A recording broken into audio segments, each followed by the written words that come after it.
అనేక రకమైనటువంటి ఇబ్బందులలో ప్రజలు ఉంటే నిన్న ప్రభుత్వం ఒక పెద్ద సభ పెట్టింది, ప్రధాన ప్రతిపక్షమైన బీఆర్ఎస్ పార్టీ ఇంకొక సభ పెట్టింది. ఏం చేసిరు వీళ్ళిద్దరు సభలు పెట్టి అంటే, బీఆర్ఎస్ పార్టీ ఏమో ఉట్టి కథలు చెప్పింది, కాంగ్రెస్ పార్టీ ఏమో పిట్ట కథలు చెప్పింది. ప్రజల వ్యతలు ప్రజల కష్టాలు మాత్రం ఎవరు చెప్పలేదు.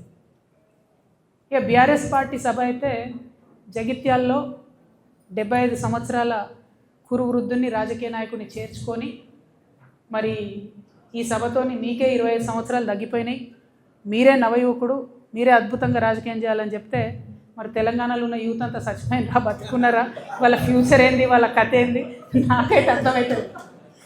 అందుకే నేను ఇన్వైట్ చేస్తున్నా. నేను కొత్తగా పెట్టబోయే పార్టీలో యూత్కి మంచి అవకాశాలు ఉంటాయి కాబట్టి